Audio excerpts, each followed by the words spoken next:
Hello friends, welcome to एसविरा creator. ही काय ओली हळद सध्या मार्केटमध्ये ओली हळद अवेलेबल आहे। थंडीचे दिवस चालू आहेत, तुम्हाला कुठेही इझिली ओली हळद मिळून जाईल। ही ओली हळद आपल्या हेल्थसाठी खूप चांगली असते। थंडीमध्ये याचं आपण सेवन केलं पाहिजे। चला तर आता ही हळद आपण व्यवस्थित खिसून घेऊयात। ह्या हळदीपासून आपण हळदीचं लोणचं बनवणार आहोत। त्यासाठी लागणारे साहित्य पाहूयात। ओली हळद खिसलेली, आवळा, लिंबू, हिरवी मिरची, मोहरी आणि मेथीचे बिया।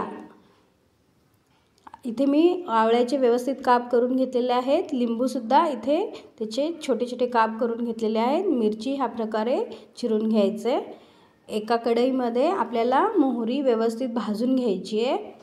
त्याचा कच्चेपणा पूर्णपणे गेला पाहिजे। मी इथे पिवळी मोहरी वापरली आहे, तुम्ही कुठलीही मोहरी वापरू शकता। आता हे मेथीचे बिया पण मी व्यवस्थित भाजून घेतलेले आहेत।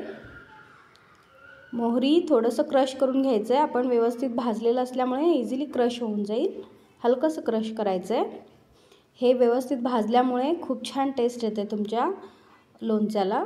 आता हे सगळं इन्ग्रेडियंट आपण एका कंटेनरमध्ये ट्रान्सफर करून घेऊयात।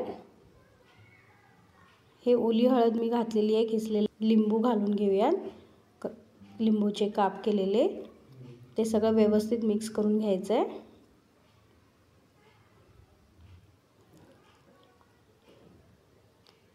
लिंबू, हिरवी मिरची, आता हे मोहरी आहे, मोहरी सुद्धा आपण त्यात व्यवस्थित घालून घ्यायचं आहे। आणि भाजलेले मेथीचे बिया आणि चवीनुसार मीठ, हे सगळं हलवून घेऊयात। आता एका कढईमध्ये आपण तेल गरम करायला ठेवूयात। कढईमध्ये 1 चमचाभर तेल घ्यायचं आहे। ते व्यवस्थित कडकडीत गरम करून त्याला थंड करून आपल्याला लोणच्याच्या बरणीत ट्रान्सफर करून घ्यायचं आहे। आणि ते व्यवस्थित शेक करून 2 दिवस हवाबंद कंटेनरमध्ये बंद करून ठेवायचं आहे। 2 ते 3 दिवसात आपलं लोणचं व्यवस्थित तयार होईल। असं चटपटीत असं लोणचं खायला खूप टेस्टी लागतं। हे एकदा घरी नक्की बनवून पहा आणि एसविरा क्रिएटरला लाईक करा आणि सबस्क्राईब करा। धन्यवाद फ्रेंड्स।